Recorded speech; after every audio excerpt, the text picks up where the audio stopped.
Hi, everybody. I'm Casey Harriet. I'm the NWTF R3 coordinator for the state of Oklahoma. And thank you guys for joining us. I know we kind of posted a little last minute story on our Instagram to get everybody involved in this. So I appreciate you all jumping on last minute like this. Today we have waterfowl technician Paxton here. And he is a ODWC employee, and he is Paxton. Could you tell us a little bit about your position first, and then Paxton's going to go into a little bit of September teal and resident Canada goose or Canadian goose, or well, I messed that up. Canada goose, right? That's something you don't say, right? Is Canadian. Yeah. So you can break that down for me. Cool. So yeah, I'm the migratory game bird technician for the Oklahoma Department of Wildlife. And so my job consists of banding geese, ducks, doves, and other migratory bird research, stuff like that, kind of writing reports to gauge harvest and kind of inform the Central Flyway and Fish and Wildlife Service of just what we got going on in Oklahoma in terms of wildlife and stuff like that. I actually just got done banding ducks up in North Dakota, so hopefully they should be coming this way soon. A bunch of blue-winged teal. That was the majority of the ducks we were banding. So yeah, I'm just gonna get started and kind of talk to you guys a little bit about our early September teal and resident goose hunting seasons and some tips and tricks, and just for people who are trying to get into some early hunting this season before it gets cold. So first I'm going to start off with just talking a little bit about September teal hunting. Casey suggested I just kind of keep this a 101 sort of basics for someone who's trying to get into it. So first thing I want to talk about is the species that you're able to harvest during the season. So that's going to be blue-winged teal and green-winged teal. On the last slide I just had, this is a flock of blue-winged teal, and these are going to be the primary species that are going to be available for harvest during the season. So blue-winged teal are the smallest North American duck. They breed up in the prairie pothole region of northern United States and Canada, and they migrate all the way to South America. They're also the smallest duck species we have, which is going to help you identify them later in the field when it comes to trying to figure out what you're going to shoot, because there's going to be other ducks like mallards and wood ducks that are going to be around, but they're not legal for harvest during this early season. So in addition to blue-winged teal, there's green-winged teal, and I'll go through some identification in a minute. But so I just want to start off by kind of talking about the habitat for these particular duck species. Since they're going to be the only two that you're able to harvest, it'll be kind of easy to narrow down where you want to go hunt based on the habitat type. So these ducks are omnivores, so they eat plants and animals. So they'll mainly be targeting aquatic invertebrates that live in kind of like mud flats or very shallow water, because they're dabbling duck species. That means they feed by dipping their head down and feeding on things that they can reach. So they're not going to dive down deeper than 6 inches to reach their food source. So that's one way you can kind of narrow down where you're looking at hunting, is just shallow backwater areas that are usually a part of a bigger watershed, like I don't know, 10, 15 acres plus, or a reservoir, but backwater area on those bodies of water. So yeah, you're definitely going to want to scout a lot of different areas before you get to these before you can find a spot that has birds that you can hunt, because they are here for such a short time, because they're migrating through. It'll be hot and cold for when you're getting out there trying to hunt them. So yeah, whenever you're hunting, you're going to want to be there first thing in the morning. They are going to be flying, kind of looking for, members of their same species, so that they can kind of stage before they continue their migration down to South America. So blue-winged teals migration are based on photo period, as opposed to most other ducks that they kind of migrate based on weather patterns. So because they do have to travel so far, so they're going to be here based on what time of year it is, kind of regardless of weather. Having said that, there will be you know, a front that kind of will push them in pretty strong. I don't know if anybody's checked the weather for this weekend, but it looks like Sunday is supposed to be, a pretty strong cold front's going to come through and hopefully bring some teal in for us to harvest during the season, because it is only 2 weeks long, which should cover the period that they are migrating to the state. So when you're out there hunting teal, you're going to want to target them specifically, because that's, the only thing you're allowed to shoot. So talking about decoy spread, we can kind of think about that in terms of visibility and, having these decoys placed in a precise way to where they're going to be available, for you to shoot them within range. So what I like to do or tell people is, 1 dozen, 2 dozen decoys is more than enough to, kind of draw teal in to shooting range. So you can use mallard decoys, are great addition to a decoy spread, but I would recommend having at least a few, teal decoys. So that's green wing teal or blue wing teal decoys as a part of your spread, kind of mixed in. And we can kind of look at just a standard decoy spread in a slide I have after this, just to kind of get a better look at how to do that. Another good method for, harvesting teal is to use a spinning wing decoy.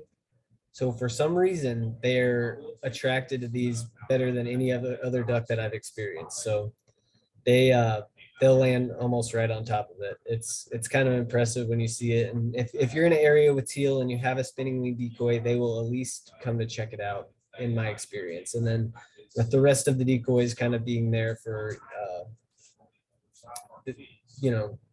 to fill your spread and kind of make them feel more comfortable to land. So we can go ahead and look at that real quick. This is a typical decoy spread for, hunting any ducks. So you'll have the wind at your back, ideally, and this is an idealistic look at a decoy spread. I mean, when you're in the field, General Patton said, no plan ever survives first contact. So I'll just leave that there. So you're gonna be there with your blind or wherever you're sitting, and then you're gonna want to have the wind at your back as well as the sun at your back. So having the wind at your back is gonna give you an advantage in the fact that ducks are similar to airplanes. They're gonna want to land into the wind. That's just kind of how it is. That they, gentler landing and all of that. So having said that, teal are one of the species that don't always go with that. So a crosswind will be just fine. You just don't want them coming in over the back of your head and landing in your decoys, because that'll make for a pretty difficult shot with this, small, fast flying bird. And then having the sun at your back, you have the advantage of not having the sun in your eyes when the sun comes up, and them having the sun in their eyes when they're coming to land in your decoys. So they're less likely to see you. You can kind of see that these decoys are placed in a U shape, so that there's a landing zone right in the middle. That's gonna, help, give them an area they feel comfortable to land, which is ideally right in front of you, the hunter. So that's just one look at it. And then we can kind of talk about the shot size that you're going to want to use when you're hunting them. So smaller shot sizes are like 5, 6, and then 7 being one of the smaller end size that you would want to use, just because, they are small, delicate birds. So you're not going to need a bigger shot like a 2 or a BB like you might use on a big duck species. Another advantage of using a small shot size is that there's going to be more BBs or more pellets per shot, so that you're going to be able to cover more of an area and have a better shot at actually hitting the bird and knocking it down. A 20 gauge is more than enough to knock down a teal, or a 12 gauges will work too. And then the bag limit for this early teal season is going to be 6 teal. So that can be any combination of blue wing or green wing teal. So, and then that leads me to talk about, identifying these birds when you're in the blind or in the field. So when you're out there, you're going to see mallards. They're going to be distinguished by, the white on the tail, much larger than a teal. And then, so when you see your first teal, you'll know. Just they're small, they fly like rockets. It's going to be hard to miss as long as you do a little bit of homework and kind of see what you're going to be shooting at. So this is a flock of mallards. Don't shoot them. It's not big duck season yet. There'll be time for that later on. These are wood ducks. They will be common throughout teal season. They, have a very distinguishable kind of call that they do. That you can look up any of these bird calls online, eBird, anything like that, just so you can kind of get an idea of what's out there and what you're going to be hearing and seeing before you go in the field is always a good idea. But wood ducks, in flight, they have, slower, more broad wing beats, kind of fluttering side to side through the air. And they're usually not going to be in as big of groups as teal. So, teal are going to be in, okay, this is for the most part, but they will be in flocks of, 10, 15, 50, flocks of 100 are, not uncommon as they're staging before they continue their migration to South America. This is that first picture of blue-winged teal, and I picked this picture just because it's exactly what you'll see when you see blue-winged teal in the morning. They're big blue wings, kind of grouped up like this in tight formation, and so while they might not be the fastest flying duck, they definitely seem like it because of their size and the way that they'll come into the decoys low and fast. And good luck trying to hit them. That's all I can say. I definitely have a hard time myself. So this is a diagram of green winged teal. So this time of the year, they won't have this, really pretty, late winter, spring plumage on them like this. They'll look more like this eclipse plumage. They're all going to look sort of brown, drab, but they will have these wing patches on them to identify them from a green winged teal and a blue winged teal. And just to kind of show the difference in size between, so this is a blue winged teal and this is a mallard. So as you can see, they're very different in size. You should be able to tell while they're flying. Yeah, so that's that. And then I can kind of show you a green winged teal in comparison to a blue winged teal. So very small, compact, and tasty duck. So hopefully you're able to get out there and harvest some just using those kind of methods that I showed you. And yeah, so, and then the way I like to kind of prepare them once I clean, I like to pluck the whole bird sometimes, or you can just take the breast out, fry it up on a cast iron or wrap it in bacon. It's kind of hard to beat. But next I can talk about some resident goose hunting tactics. This gets into a little bit more, nuanced situations where there's a lot of different scenarios for resident goose hunting, of course. So I can just touch on a few and some of the methods behind how they're harvested and stuff like that. But so for resident geese, you're going to want to use a much larger shot size that's able to, take down a big bird. They're anywhere from 5 to 15 pounds. So especially a lot of these, we call them cracker eaters, city park geese and stuff like that, they're going to be big, and they do make a good target when you're in the field. But like I said, 2-shot, BBB. Some people even use T-shot to take them down.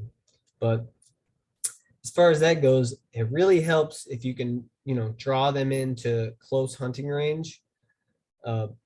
20 yards is, a pretty good distance. 30 yards. Some people can shoot them at 40 yards maximum with, a 12 gauge and a full choke, but that's kind of pushing it. So your decoy spread and how you're set up, what kind of scenarios really going to dictate your success in that matter. So I'm going to go back to the decoy spread, kind of the idealistic decoy spread I had earlier, just to kind of point out how you can go about, hunting resident geese. The same concepts kind of come into play with wind direction and sun direction and your positioning among the decoys. But as far as hunting geese, it's not always going to be you wake up first thing in the morning and that's going to be the shoot and the day's going to be over. So gearing a little bit more towards their daily behavior, they're going to have at night, they're going to roost at, a larger body of water. We call that the roost. They're going to go there in the evening. They're going to spend their night there where they're safe, kind of away from predators. And then in the morning, they're going to fly to where we call their feed. And then they're going to spend some time there kind of feeding. They more than likely will fly to the feed in the morning, almost all at once from the roost.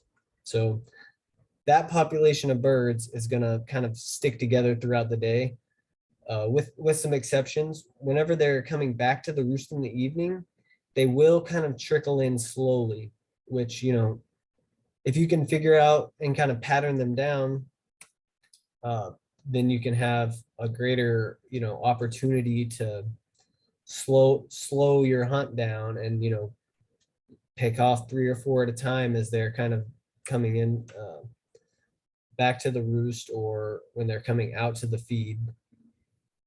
But yeah, like I said, one way to do it is to, let them go out to their feed. And then once they're done there, they're going to go to what we call a loaf. And this may or may not be the same place where they roost, but it's going to be a place generally around water where they can go and they can just digest their food and kind of go about their day. So that's one way to do it, is to wait till they're coming back from their feed to their loaf and then kind of set your decoy spread up there. And like I said, this is going to take a decent amount of scouting just so you can have them patterned down. And these are birds that are, they're local. They know what's going on in their area. They're very wary. But if you have them patterned down, then they'll come right into a small decoy spread on a stream. So that's just a little bit of the theory behind that. They can, like I said, their habitat kind of consists of, well, if you picture the perfect resident goose habitat, it's going to be, a medium to large size pond in the middle of the field with a mowed lawn around it. So a golf course, stuff like that.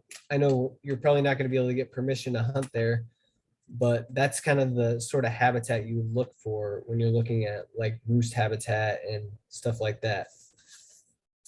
When it comes to feed habitat, picked grain fields, corn, milo, I think some wheat is being harvested by now. So that's generally a good spot to kind of set up a feed type spread. And generally there's 2 types of goose decoys. There's going to be silhouette decoys and full body decoys. So on the right here is a full body goose decoy. They're, ultra realistic, expensive and heavy. So take that how you want.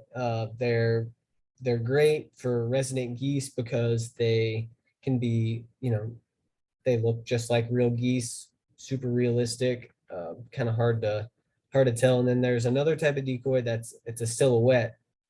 So what that is it's just a piece of cardboard, or they manufacture them to, cut out and look just like a goose, but only from one angle. So you'll have to use a lot more of them. And then more than likely with, these smart resident birds, they won't be able to draw them in as close. So you might end up having a bit of a longer shot with them.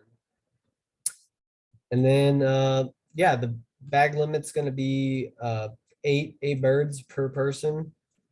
So this, like I said, this is a kind of it could be a one and done shoot. It could be a couple groups coming in, but it's nice to have some friends in the field with you that, you can spend time with and have a couple extra guns with. And as far as getting permission for places, resident geese are becoming more and more of a nuisance throughout the state. So maybe that should help your odds whenever you're trying to get, permission to hunt on an area to shoot resident geese. But yeah, so resident goose, early teal season, perfect way to get out in the field early season to, kind of dust your gear off, get back out in the water, get back in the woods, and spend time when it's not 0 degrees out. So I would definitely suggest that it can be a good time, especially if you're trying to introduce someone to hunting. I remember resident goose was the first animal that I harvested, so that was a good way to get out before it's too cold and might deter some people later in the season.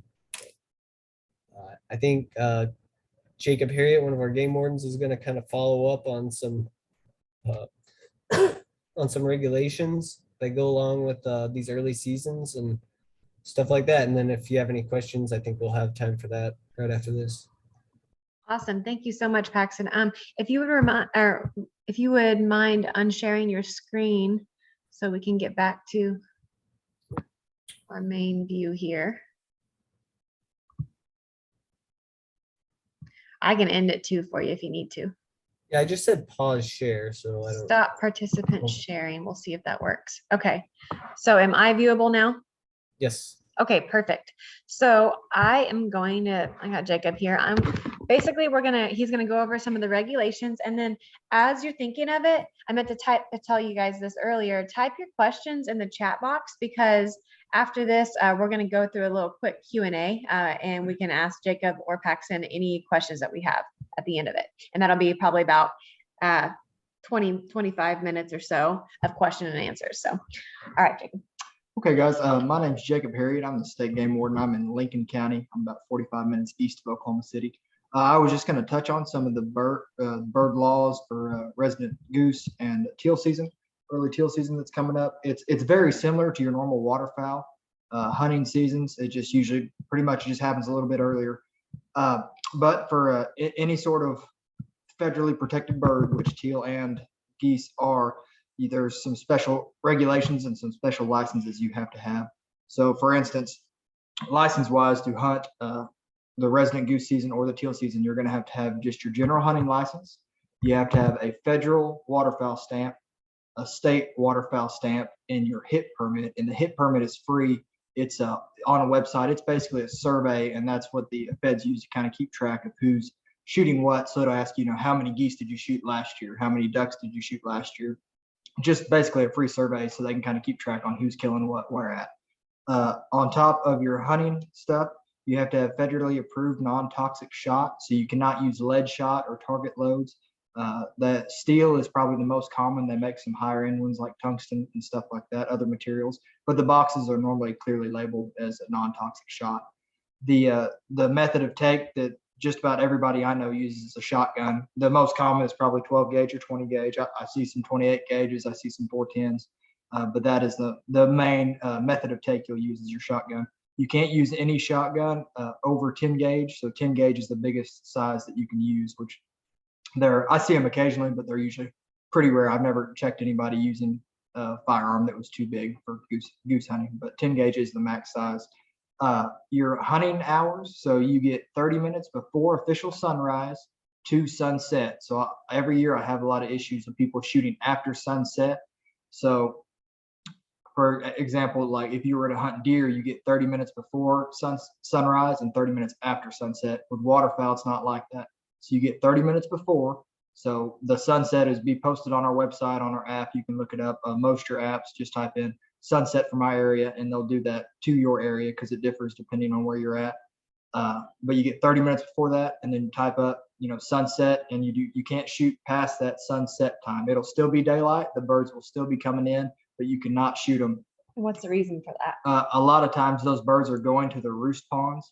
So if you were to stay there and shoot them off the roost, they'd be flying around in the dark trying to find somewhere else safe to go, just because you blew them off the roost. So at sunset, you have to stop. You don't have to wear any sort of hunter orange or anything for waterfowl hunting. The seasons for teal and resident goose. So September teal season is September 10th through the 25th statewide. Paxton already said your limit is 6 teal. You need to be able to determine what is a teal and what is a duck and what is a scissor tail flycatcher. So when you pull that trigger, you're responsible for anything that you shoot. So if you pull a trigger, you think it's a teal, you get there and it's not a teal, you're in violation of a law. So waterfowl hunting is very difficult because you have to be able to ID those things on the wing and they fly very fast. Once you get a little more comfortable with it, it becomes pretty easy. But when you're starting out, just be cautious, always play it safe. If you're not sure, don't shoot it. And you'll get better and better as you go. The resident goose season, it's hard to miss those. Those geese are usually huge. They've been living in ponds, eating bread, living the good life all summer. So they're pretty easy to distinguish. But the special resident goose season is September 10th through 19th, and your bag limit is 8 of those birds.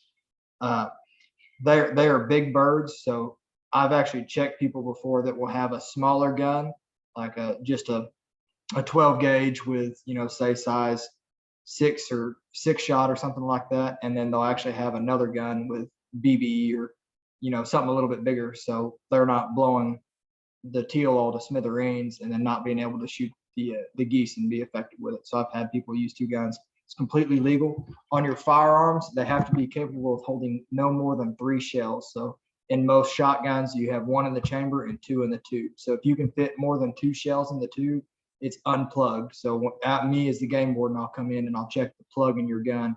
And I basically take shells and I'll stick them in your tube. I'll unload the chamber, stick them in your tube. And as long as I can't get more than 2 shells in that tube with 1 in your chamber, for your total of 3, you're in good shape. But you can't have more than 3 shells in your gun.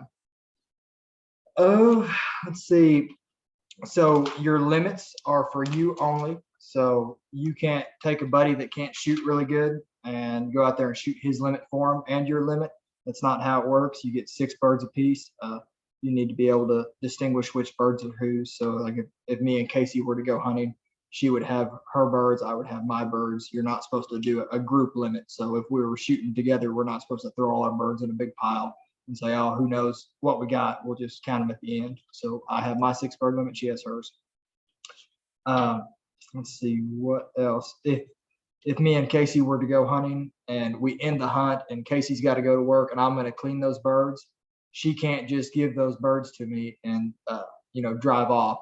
I have to have some sort of field tag documenting how many birds she shot, what kind of birds she shot, and that she is giving me permission to have those birds, because you're not allowed to have more than 1 daily limit for teal would be 6 birds. So I'm not allowed to have more than 6 birds in the field at one time. But with that permission slip, I'll be able to, because I have documentation on where they came from. As far as cleaning the birds in the field, you need to leave either the head or wing attached, just so we can identify what kind of bird that is.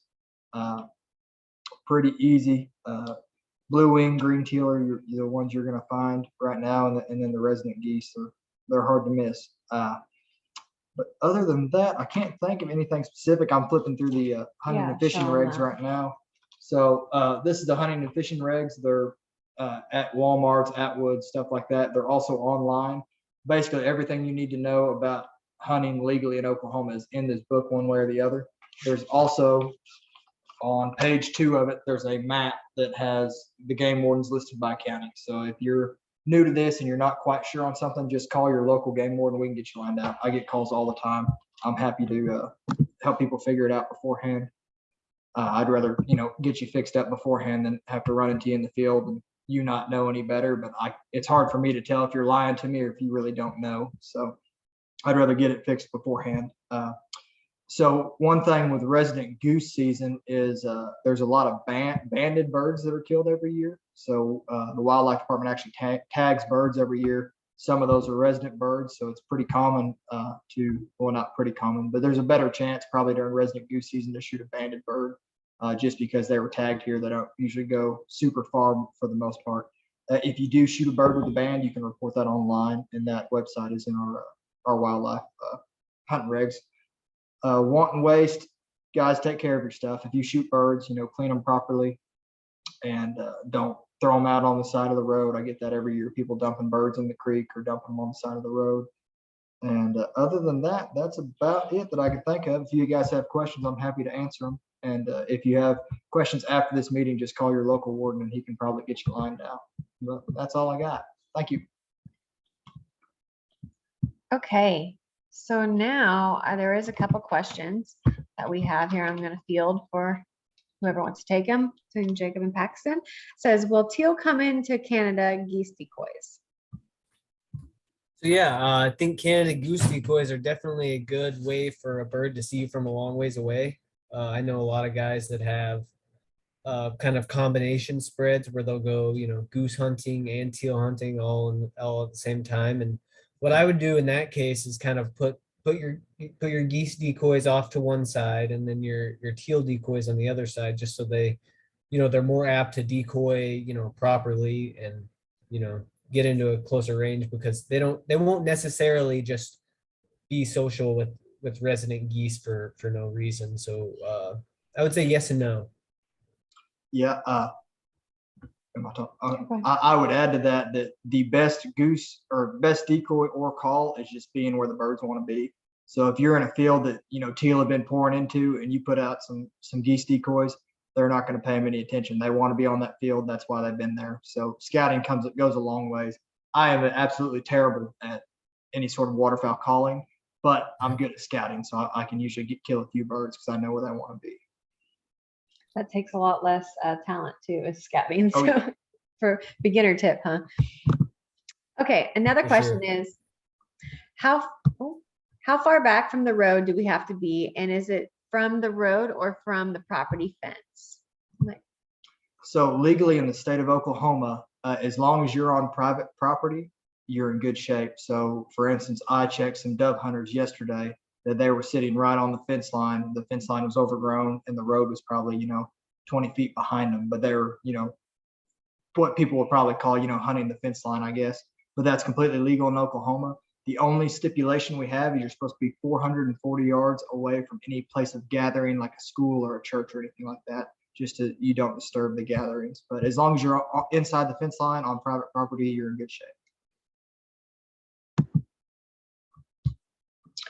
Okay, is swatting waterfowl and dove legal?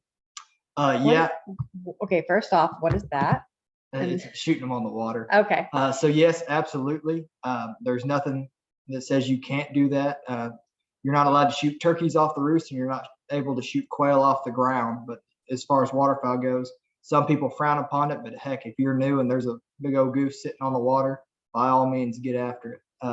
That brings up just another thing I thought of. So a lot of times, if you shoot birds out of the air, sometimes they'll hit the water, and they're still alive. They can swim off.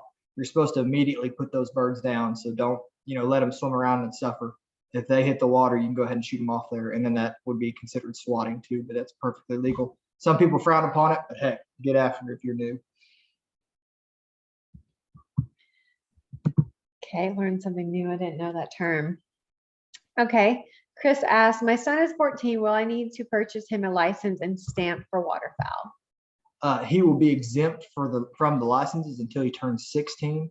He will have it, however, need to be with somebody that is a licensed hunter over 18, because if he's had his hunter safety, he's in good shape. But if he hasn't had hunter safety, he would be designated as an apprentice, and he doesn't need any licenses. He just needs to be with somebody that's responsible. Deal. Understood from Will. Yep. Hey, anything it takes to get out there, I'm all for it. I want to see people out there enjoying it. If you got to shoot them off the water, by all means. Okay, I'm just gonna wait for a few more questions to roll in if you have any. And we're such a small group right here. If you guys just want to ask them, just unmute yourself and ask them. That's totally fine too. I typically have to do the chat box for larger groups, but this is pretty intimate setting. So if you have any more questions. And there's no dumb questions. I'm pretty laid back. So if you got something or just want to discuss something, I'm happy to do it. Hunting in state parks is frowned on, right? Question mark.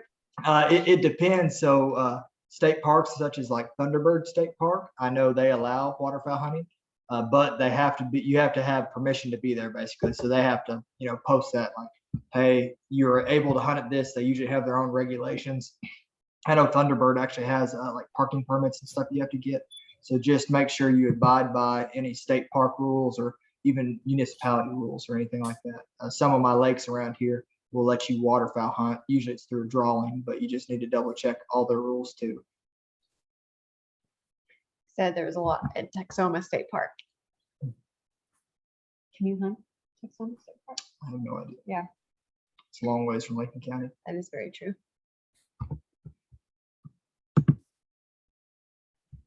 Okay.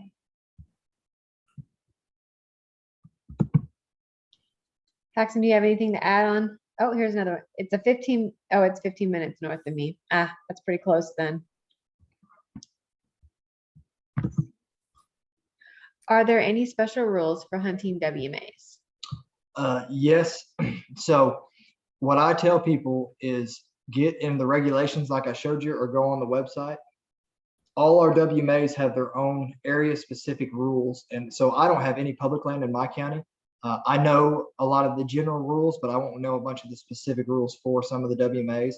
So I always tell people go on there and look and read. I know some of our areas are like waterfowl wetland units basically, and they close at like 1 o'clock in the afternoon. So you can't hunt in the evenings. They close at 1.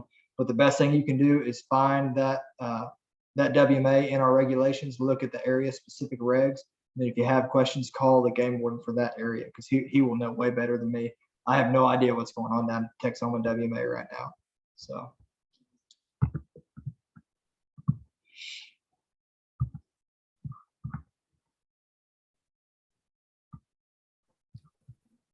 These are all good questions. One thing I'll just put out there because I've had some issues with that in the past. So these seasons coincide with dove season.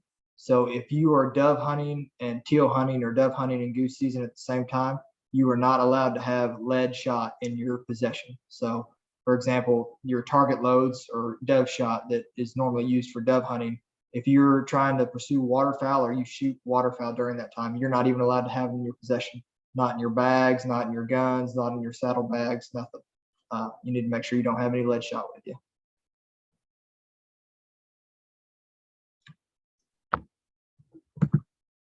I don't know if it was addressed, but my flub earlier in regards to calling Canada geese Canadian geese. Did you address that, Paxton? No, they definitely are Canada geese. Yeah. And not Canadian.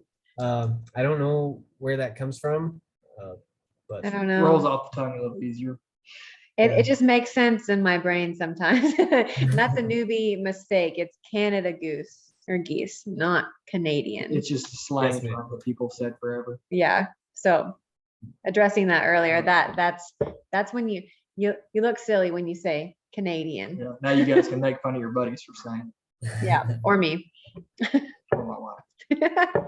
If you didn't know, Jay was my husband, and he will, if you attend future virtual learnings, he gets roped into doing all the regulation talks on it. So he'll kind of be your resident game warden with these classes in the future.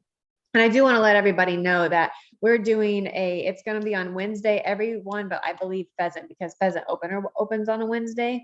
But we're doing virtual learnings on these Wednesdays before the weekend or the week before the opening season. So if you guys want to tune in for, I think we have archery coming up, youth gun, muzzleloader, deer gun in general. We'll have pheasant, quail, regular waterfowl. So we're covering all of these, all the seasons since we're kicking off the hunting season now. So go ahead and go back on our outdoor calendar and sign up for the rest of these. We'd love to see you on some future ones. Every season we kind of get some regulars here, and it's always nice to see and build up a relationship with you guys throughout the hunting season because everybody attends each one of these classes. So we'd love to see you again. It looks like we've tapped out on all of our questions for the day. So I'm going to wrap this up. What's a good 45-minute right there? That's lots of good questions answered and lots of good content shared and information. So once again, I just want to thank Paxton for joining us today and presenting over the waterfowl and Canada geese. And Yeah, thanks for having me. yes, thank you. And Jacob, who got roped into this, as he will for every other one from here on out. Happy to be here, even though she tells me to.